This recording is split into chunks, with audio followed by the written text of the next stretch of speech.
Welcome back to Outdoors with Larry Ray on ESPN 790 AM. Brought to you proudly by Sportsman's Warehouse and the Tennessee Wildlife Resources Agency.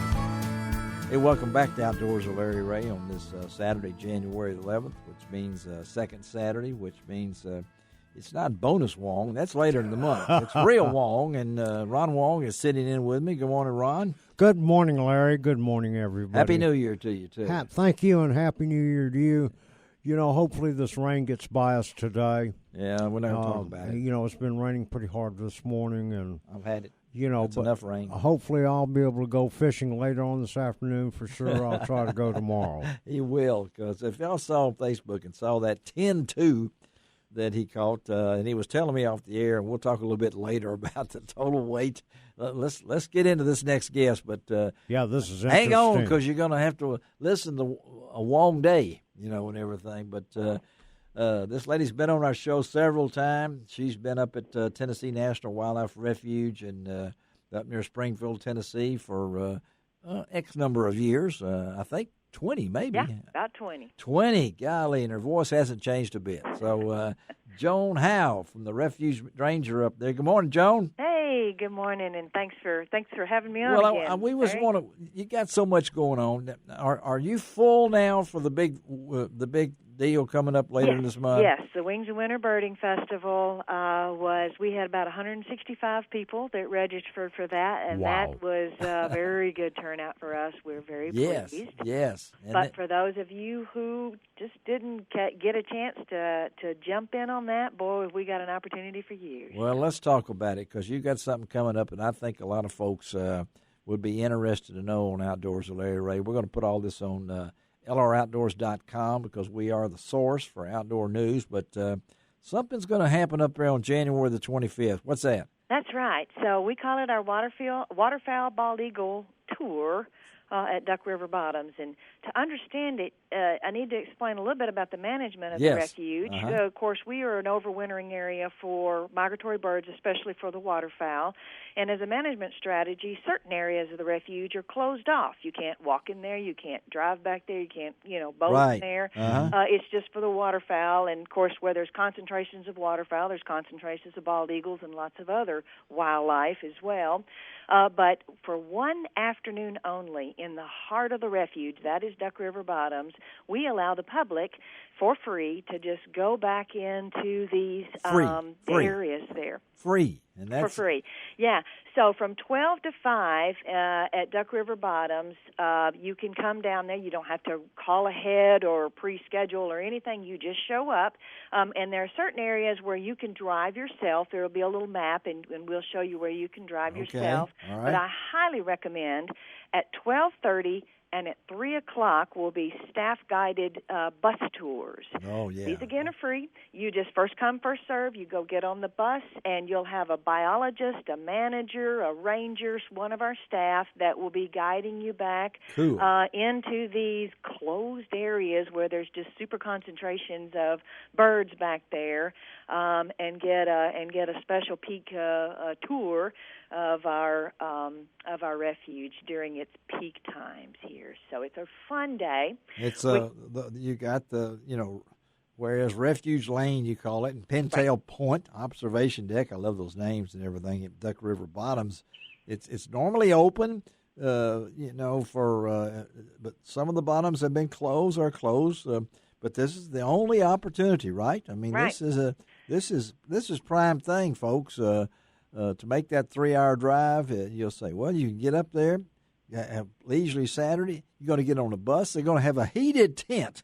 I understand. Wow. So we'll have a tent that's kind of that's sort of the hub of activity there. So as you come down in there, you'll see where the buses are and where the tent is. And there's a lot of staff around, a lot of show and tell, things like cookies and hot apple cider and stuff all over there. So we try to make it as nice a day as possible. That's where you'll pick up your self-guided tour map or get on the bus there. But, yeah, it's a really fun day, and I have yet to ever talk to one single person that didn't have an absolutely fabulous time and just get wowed by our refuge there. So we like showing it off for people. This is just once a year that happens, and it's on January the 25th, from 12 to 5. Now, let me give you an address that will get you there. Okay.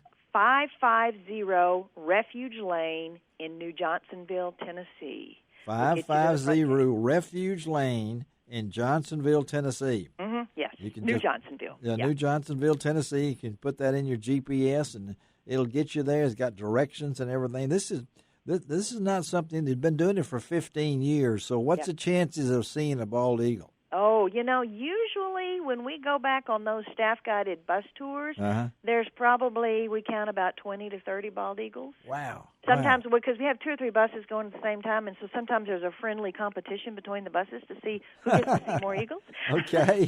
and there's no charge for this, and the buses are heated, I'm assuming. Right. And do you stop, or are you just? Yes. So what? Typically, though, we'll get out maybe a few times, but usually the bus is a pretty good blind. Yes, if it you step out of those, at certain places everything's gone. So, but there are buses where you can put the windows down, and you'll be able to see. So they will be stopping along there. You can take pictures, look with you, and I'll have binoculars. If people don't have binoculars, I'll have some to loan out. Oh. So we try to make it into as nice a day as possible. But it is a lot of outdoor stuff. So if people come, and it's going to be fairly temperate weather, I think. But just dress for the weather. Just for the weather. Being outside there, and it's easy. You'll have signs posted. Oh, yes. And things along that line. Signs all directing you to this area. But because of the great price on this, you can just load up your whole family, all your friends, and you can just come on down and all come together. It'll be a great day trip. I think I need to get me a van of our church friends. There you go. This is one of those things that you need to go see. It's about 4 miles south of New Johnsonville. Got all the signs. If you go to, you've got the website. What is that Facebook page or something? You can. We have a Facebook page for Tennessee National Wildlife Refuge. If you just put that into Facebook, then you'll see our event is posted there. Tennessee we also have it on our website as well there. And I know that the Tennessee National Wildlife Refuge. Get this, folks. I know Joan. Maybe she's probably walked every one of this thing. I don't know. No, she couldn't be in water. That's right. But 51,350 acres of water. Well, she has not walked that. Maybe she has. I don't know. Maybe she hadn't told me. Forest, farmland, and grasslands located around the beautiful Kentucky Lake. And the Tire Refuge will average 200,000 waterfowl of 23 different species during its peak, usually in January, folks. So you got a chance to see some waterfowl while you're out there, different kinds, different species. I wished a lot of those would head to where I duck hunt sometime. It would make me very happy. I might actually might be able to hit something. But this is the 15th annual. Now, you guys do this. Why? Well, we just feel like this is a great way to showcase what the refuge is really all about. It's all about conserving our wild lands for the wildlife, especially in our case, the migratory birds. And so people hear that, but when you come down and see it in action, then you might think, okay, great, I see why we need to conserve and protect these wild places for these animals there. And so, yes, it is a little bit of disturbance to when we put this kind of a day on, but it's worth the awareness that people get about these public lands and wild places and why we exist. I know. I like the times. A lot of people say 9 o'clock. Well, that's a long drive to get there by 9 for some people and things along that line. So you give the birds a chance to kind of get the day ready and everything like that without messing them up, and then come back, and folks that want to journey can get there at 12 or they get there at 5. And hey, folks, there's some good eating places up there too. Joan knows probably a few of them. That had to come out. That had to come out. It did that and everything. So, Joan, again, thank you. That's January the 25th, 15th annual Bald Eagle Waterfowl Tour at the Tennessee National Wildlife Refuge out of Springville, Tennessee. And as she said, you can go to the Facebook page and just go Tennessee NWR. You'll find that right there, and you go to lroutdoors.com. My website, and you'll be able to find it too. Joan, thank you. I hope you have a great Larry. one. I may be there. Okay. Oh, wonderful. Wonderful. Right. Thank you. We'll talk to you. All right, Bye-bye. Joan Howe. Thank you, Joan. She has been up there 20 years, and it's free. It's so exciting to see the eagles in the wild, isn't it? Though, yeah. You know, I get chill bumps every time I see one wherever I go. Well, it's pretty amazing. Yeah. And that refuge that they have there with all of the waterfowl. You remember we went there? TOWA went there. Yeah. And had a chance to see that visitor center. And everything's It's overlooking amazing. the Kentucky Lake. Yep. And you're in an area that you never be able to go to, and that's right. the neat thing. So that's from 12:30 and 3. They're going to have those waterfowl, and you got to guide it. You're in a bus. You don't have to do anything. Just get in there and see them. You might see some. Bring turkey. your camera and get some good and pictures. Binoculars. She said binoculars. binoculars. Everybody needs a good set of binoculars. Okay. All right, Joan Howe, thank you for being. We're going to take another break.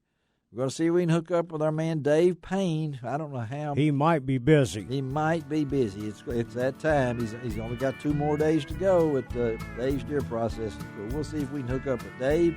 If not, we got Ron Wong over there, and he and I can talk. That's for sure. So let's take a break. Be right back.